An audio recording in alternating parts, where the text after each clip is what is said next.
Get to one of our favorite players on the show, Brian Christopherson, Husker247, joining us now. BC, what's going on, bud? Not a lot. How are you guys doing? We're good. We're good. We saved all our recruiting juice for Oh you. no. Aren't you happy? Because this is the I'll questions that try. we keep getting. Ravi was already mad, and I haven't been in the greatest of moods. So I told myself today, I'm not going to contribute to his delinquency. I will be the positive one. What'd I do? But he's upset that folks are panicking over 2026 recruiting class already. I didn't have any tidbits for him because I said, you know what? We're going to talk to a guy that's a heck of a lot smarter than me. I'll let BC figure out if he's panicking over the 2026 class. I'm not panicking. As you guys know, I'm pretty good at sitting on the fence on things, and this would be one where I'll just sit on that middle ground with it. I mean, I understand where there's a little bit of like, oh man, it's getting into June a decent ways, and they're ranked 74th and all that. But I also don't know if I'm looking at the rankings quite the same way this year as in past years, and part of that is I'm still kind of figuring out like how like your natural recruiting class can be complemented by sort of what you supplement it with in December with some extra pieces and how that all fits together. And so it's not as easy for me as it used to be when we just basically had the class, and that's how you judged how the roster was put together. Just a recruiting class out of high school alone, it's like, oh, if they were like 55th, you felt kind of down about it because there weren't other options to add anywhere else. So in this day and age, I'm still kind of trying to work out what the exact calculus is on like, okay, let's say you did have a recruiting class that ends up like 45th, but you add the two or three pieces at a different point that fit the puzzle really well. Well, then you're fine. So that's where I'm at with it. And there's still time to go. Obviously, they've got a big weekend ahead with 8 or 9 guys I think are coming in at this point. We'll see if that's always fluid, but I like the list. I think there's a couple from the last weekend still that visited that could be added to the commit list. So I would tell people, and it's not the popular answer, just have a little patience with it, and let's see where we are in like a couple weeks, and then we'll have a little more information, and then you go from there. Let me ask you something, BC. What's um, how do I want to ask this without it being a leading question? Nebraska has a really young roster, okay? Hmm. Between Exactly. freshmen, redshirt freshmen, and however you want to classify the sophomore class in terms of rosters. How do you think that affects not only Nebraska's how they value this year's high school class or what they think they need to do with this year's high school class, but what this high school class thinks when they see the youth on the roster? Yeah.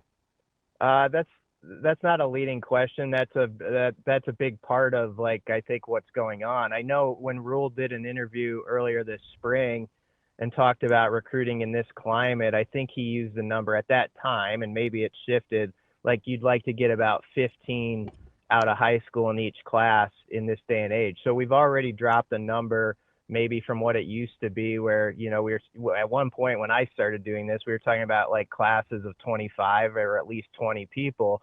Well, it was already down to 15, and then you I think bring up a good point.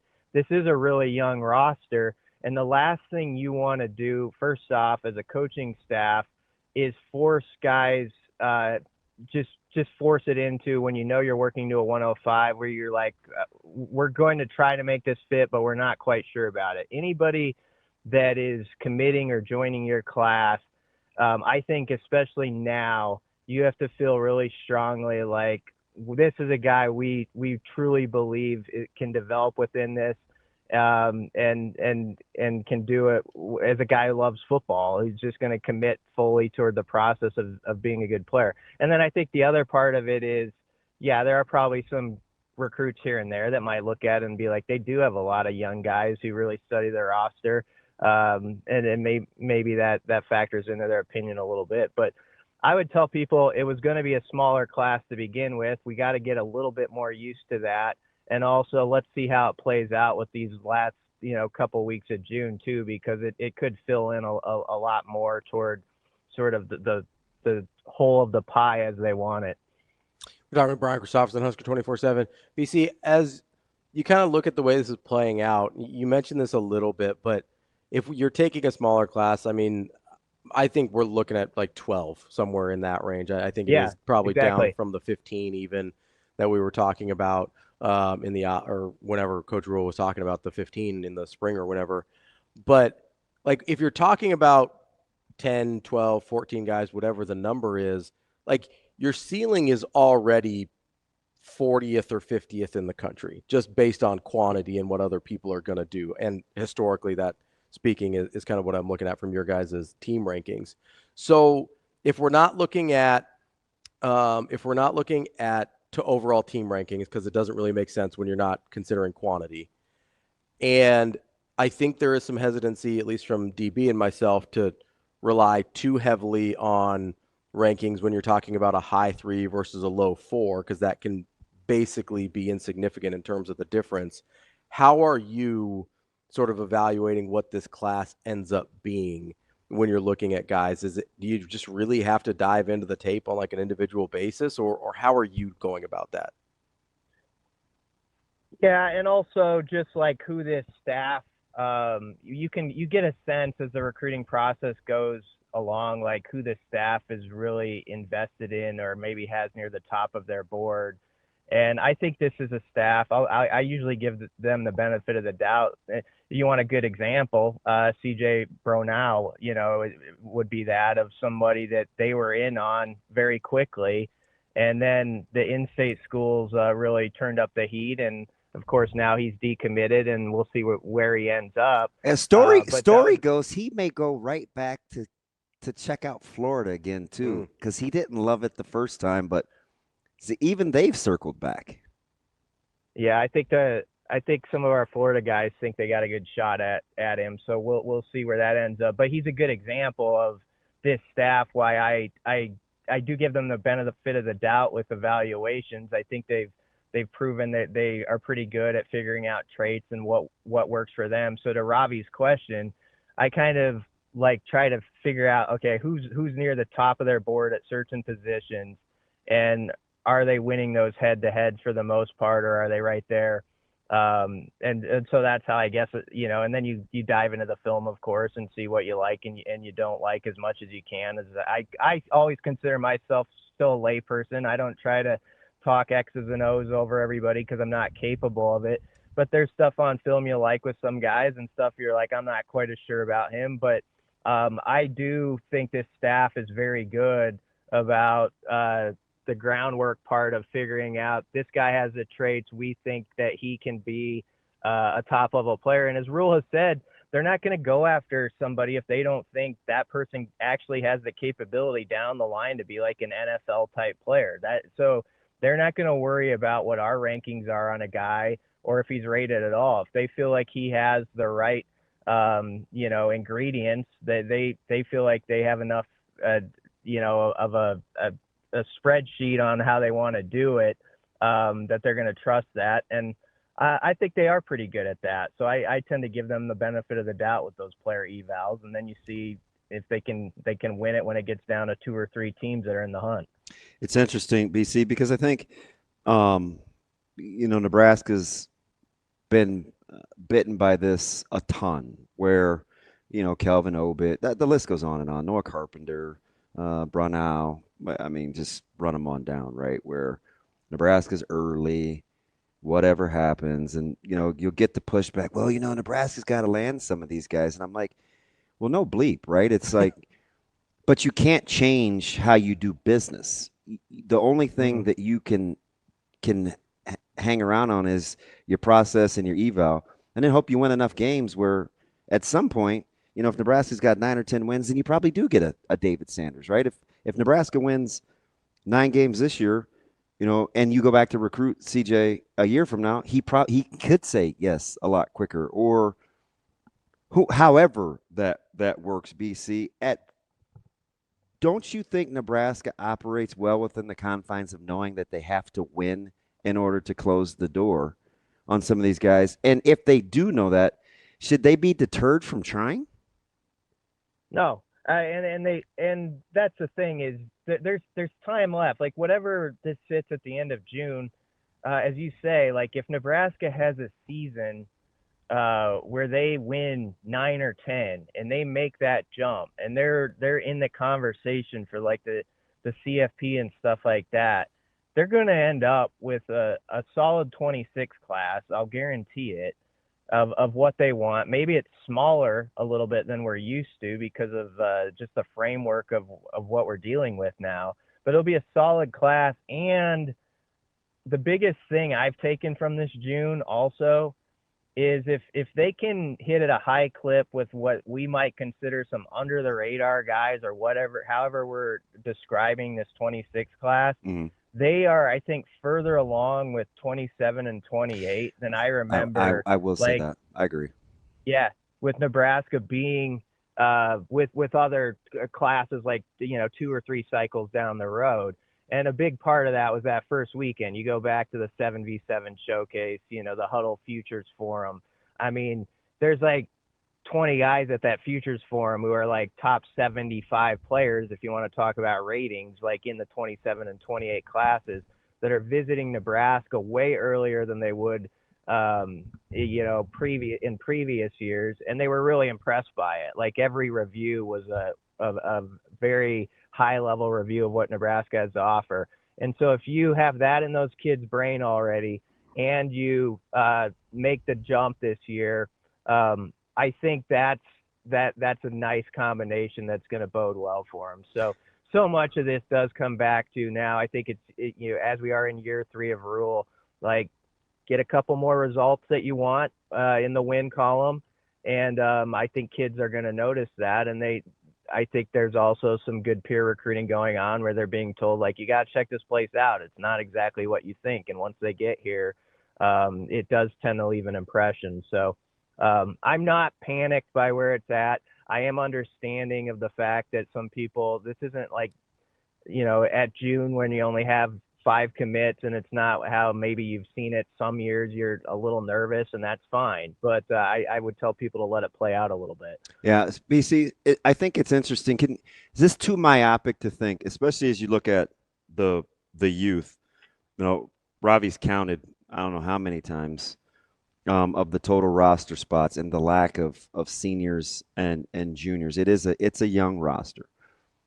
And if Nebraska plays well, they don't really they can continue to use the portal to supplement and not supplant, because that would mean that their development plan is working, as is their talent eval. If the season doesn't go the way that they want it to, then you could probably see them hitting the portal for more immediate help. Flawed at all? Or that's got to be how they do it based on how this roster's built. It just looks like they have a plan. Now they just have to put it in place. No, you explained it really well there. And that's why, like, I don't sit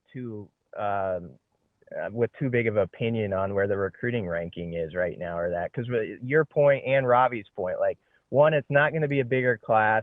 Bigger classes help you in the recruiting rankings. So you just have to make sure you maximize what you get, knowing you aren't going to have the quantity, but also you can, as you say, supplement it.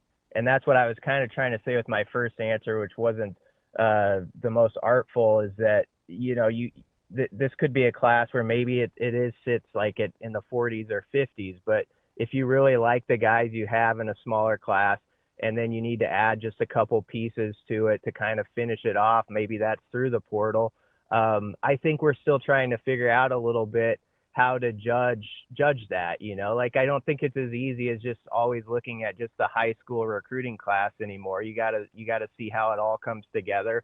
Like maybe you like 10 guys that are out of the high school ranks, and then there's like 3 guys that really fit well that are portal guys that add to it, and you're like, okay, I like how that all came together now when I see the whole picture. That's why we're watching it's like if you go on the street and you're watching a street artist, we're just like in the beginning part. You just started, you don't know what he's doing with it yet. You have to wait till that picture's complete.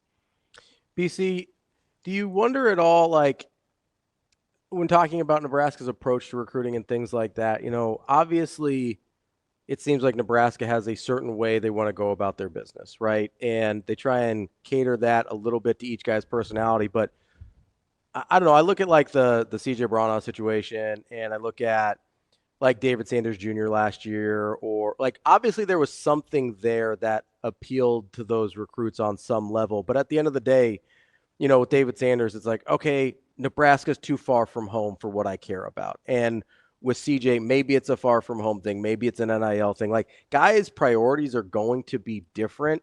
It seems, I don't know, I'm having a hard Nebraska, time. you don't want them to play the variable game? Yeah, I don't want them to play the reactionary game. Yeah. Like I don't want them to, like, if we like the process, and kind of a side note here about the process, like, I do find us kind of find it funny that we love the eval and the offer before everybody else on CJ Bronaugh, but on all these other guys, then their evals must be off just because nobody else has come calling after it. Like, so I struggle with that sometimes too. But it just feels like, and I know fans are going to be more reactionary than coaches, but like it almost feels like fans want the coaches to be as reactionary as they are, and I don't totally understand that. Well, it's a good thing that coaches aren't. You can't have that. You got to have just a consistency and a belief in your process that, you're not going to overreact just because every kid, as you mentioned, is going to have different variables as to why he decides one way or the other. Some kids want to be closer to home. Some kids want to get as far away from home as possible. I mean, we see that locally, and we see that in other states and how guys process it. I would say, like, let's just use CJ Bronaugh as an example. Nebraska recruited that one great. I mean, they really did. Like, and I know I mean, they got in before most. They saw a prospect with better traits or emphasized traits that they like before others actually did that are even closer to the prospect. So you got to give Husker staff credit for that. I think they put a good foot forward even last week when he was on the OV, and it was felt that it was enjoyed by him, and there was a real shot still. You did all you can with that legwork and stuff, and sometimes it goes the other way on you. But that doesn't mean you throw your hands up, say, "Oh, we got to readjust." It's one kid's decision, and you wish him well. And you never know what can come back around again, too, right? I mean, in this day and age, so you always want to maintain those relationships. Because sometimes you get a second crack at guys. So I think just using him as an example, it kind of stings that that one went against Nebraska. But that's an example, actually. He's a good example of how you want to do it. And you just keep doing it, and some of them are going to fall your way. And so that's what I think about it. Yeah, it's just funny whether we're getting Florida State commits to come visit or – Nayland Scott's coming back around. Cooper coming back around. It's the recruiting. We're so fickle with it. We're not real happy with CJ's decision yet. We're willing to be excited about other guys that are committed elsewhere coming to take visits. At some point, we just have to understand that commitment is pretty loose term. It's pretty fluid, right? Yeah, it's a. I mean, this weekend is full of guys that are committed other places. Yeah. Yeah, exactly. And I mean, anybody who is following like CJ Bronaugh's recruitment and has known for like a couple months that this was like a race that was on, right? We didn't this wasn't a deal where it's like, oh, that's stunning, that he decommitted. I think he even in interviews was pretty clear, like he was talking like he wasn't committed, even though we were labeling him as that. So, so I guess last night it didn't jar me because like he did an interview like in March where he's like, yeah, these are my 4 or 5 final schools and Nebraska's one of them. And some people are like, hey, wait, aren't you committed to Nebraska? I was like, that's recruiting. He's this is going to play out and this is wide open still. So last night's result, it's okay to be disappointed because he's a good prospect, I think. It's one guy. I think Nebraska recruited him pretty well. You take that and you go forward. And like you said, Damon, there's a bunch of guys visiting that other schools are trying to hang on to. I mean, and there was a good recruit. I mean, Florida's got Larry Miles. Arizona State's got Scott Cooper's commit. You know, I mean, Zion Robinson is a good player that popped in the other day that visiting, and I just think it's a nice little got a good list surprise. still. Yeah, they have a nice group of names here, so let's see what they do with it. I think there's a couple that are going to pop, still from last weekend, and that you know how it goes. There's emotions when someone leaves, and then there's going to be like a jolt, like everybody got their caffeine when someone commits, like on Thursday or Friday or something, and raises their hand, and on it goes. So that's recruiting, the ups and downs of it, I guess. So how do you think, with all the innuendos about Dillingham, I have a hard time believing it, and I get it.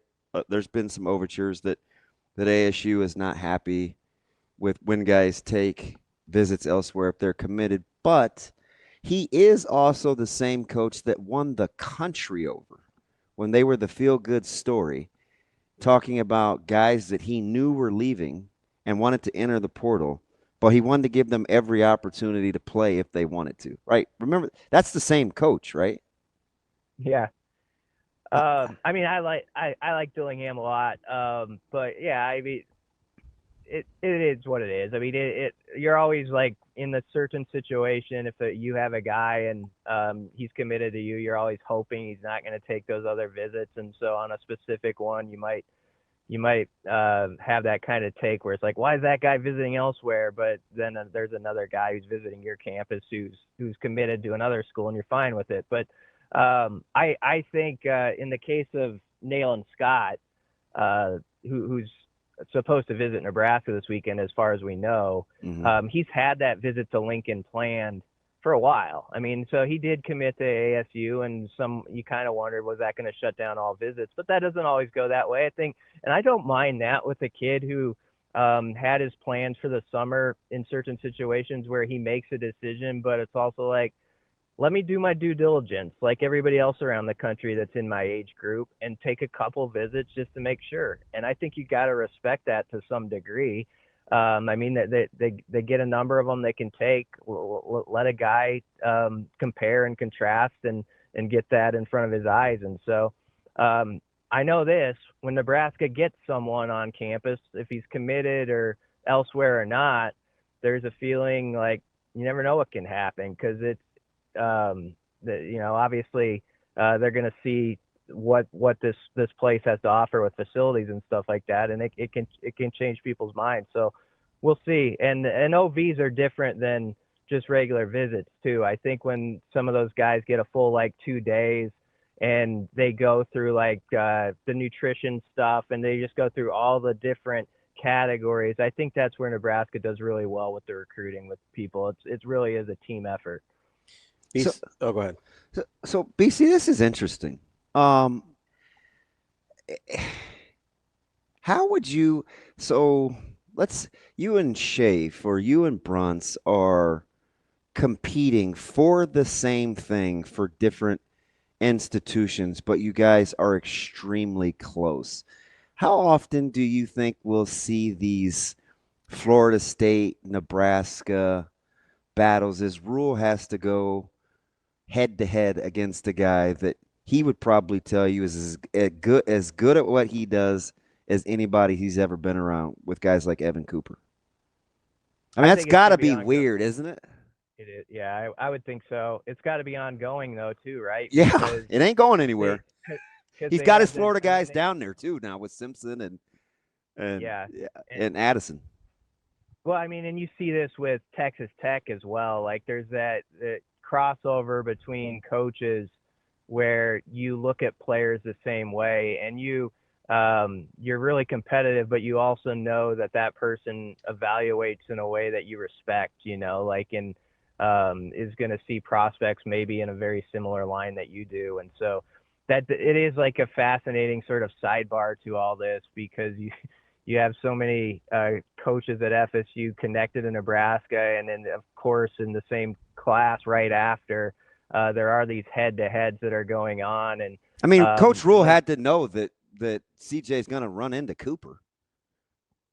Yeah, it's not a surprise, and you just got to keep going with like, this is what we have to offer here. We'll develop you.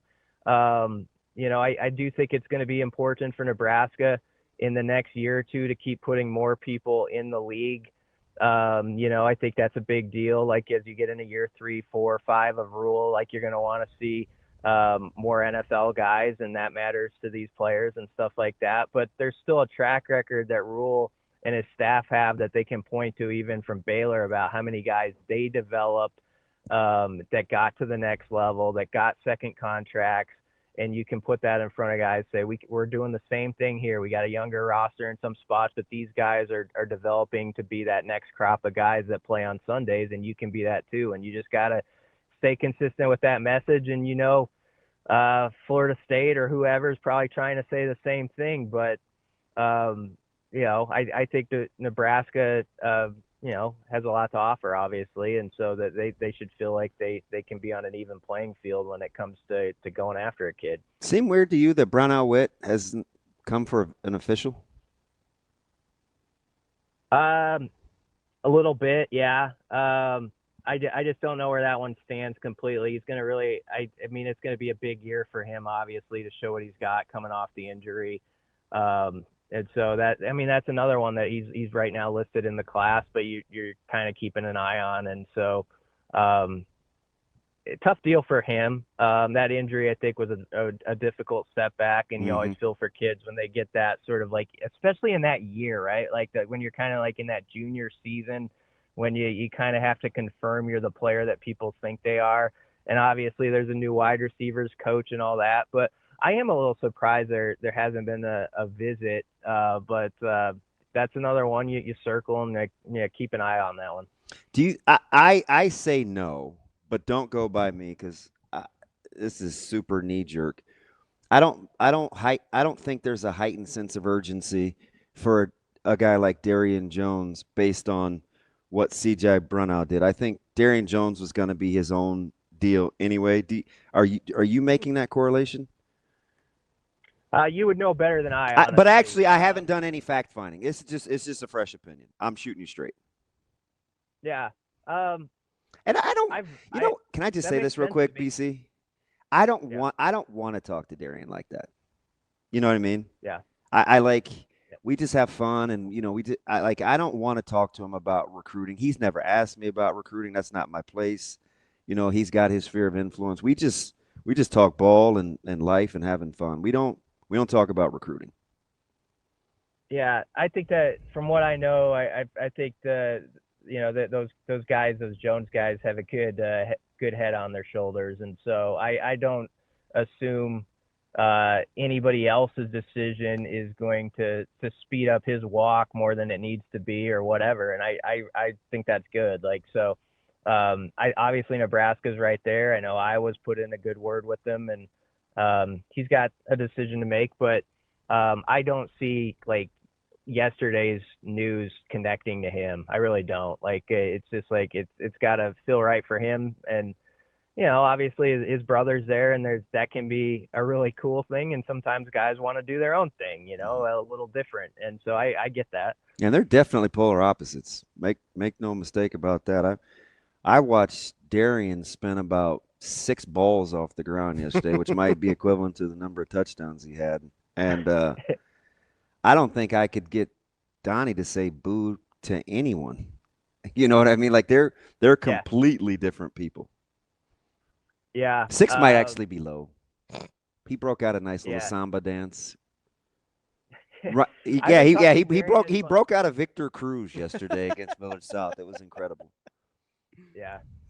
I haven't talked to Darian. Schaefer's talked more with Darian than I have. I talked to Donnie some when he was being recruited, and my biggest thing is to not mix up their names whenever I'm writing about one, because I always feel like I'm going to write the other guy's name accidentally. I don't think I've done it yet, but that's always my main fear.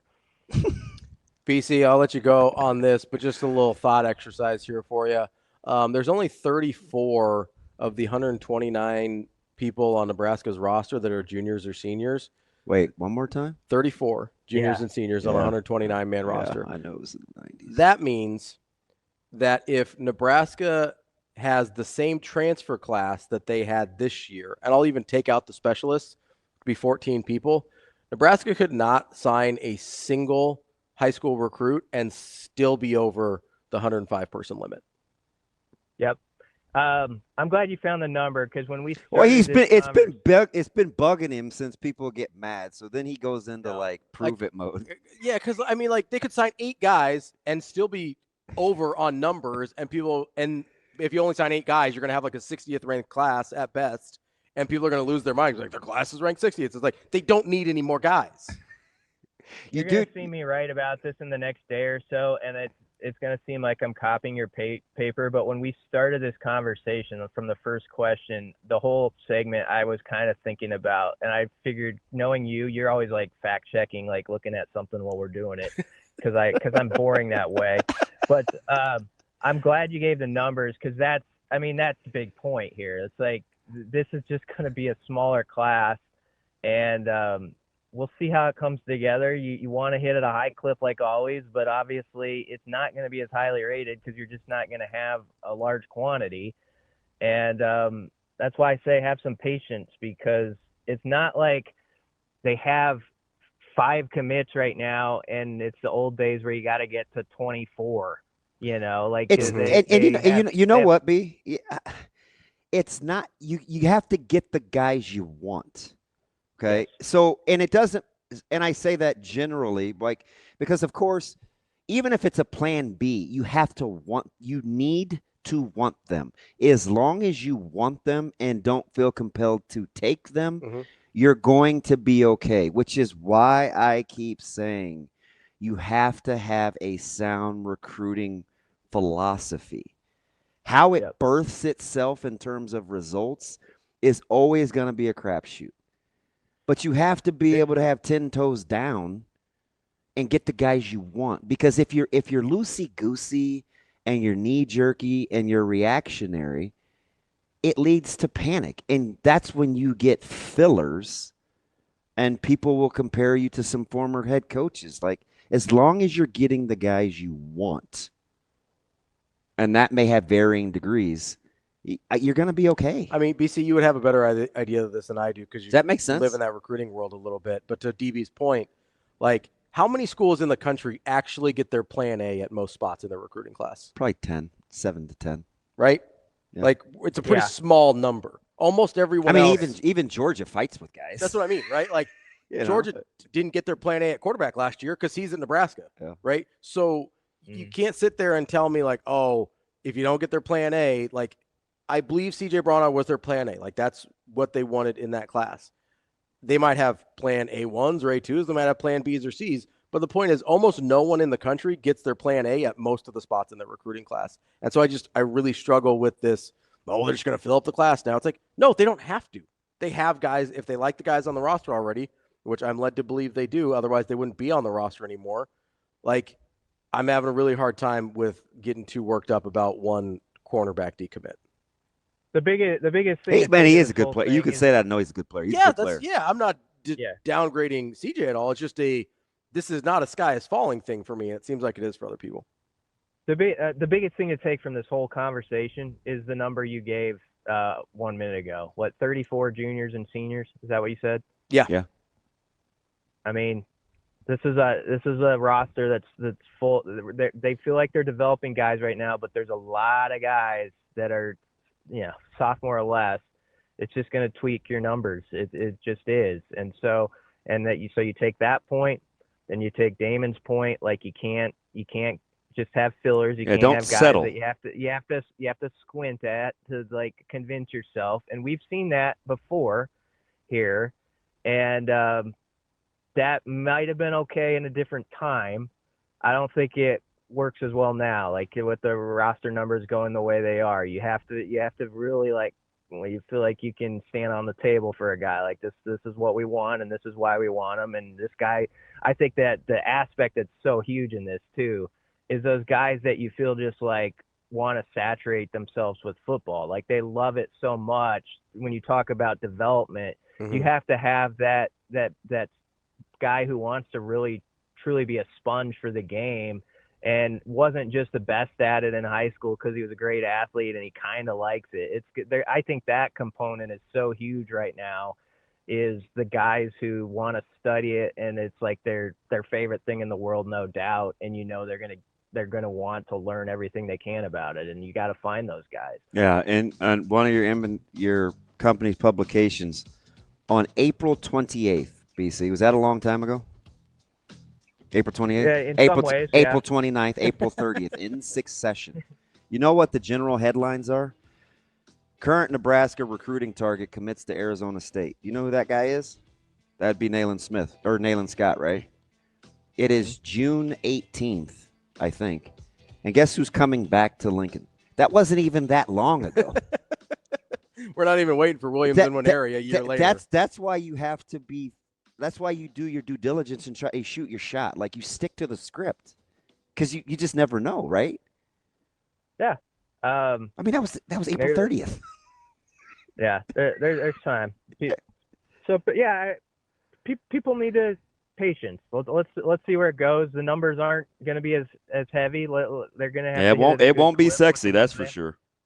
Yeah, and I never thought the 26th class was going to be that way. He told us in the spring they were going to be nitpicky. He all but said we're going to be nitpicky. Yeah. You know, it was cool because it gave him a chance to talk to navigating the times, but he said, yeah, unless you're a guy that doesn't have to believe in not wanting to go back to kids and tell them something different than when you told them, we're just going to have to continue to do our due diligence. Like, he was letting us know. You know what? If you're standing up there on early signing day with a class that's ranked 52nd, but they won 9 or so games or more, people kind of let that go, won't they? I mean, it goes back to the season. So, I mean, you got to think about the calendar and how it's going to work out, win a few more games, and people are going to, I think, kind of nod their head with a trusting thought of where it's headed, no matter where that class ends up in the rankings and all that. That's our guy, Brian Christopherson, Husker247. BC, appreciate the time as always. Good stuff. Yeah, thanks, guys. Thanks, BC.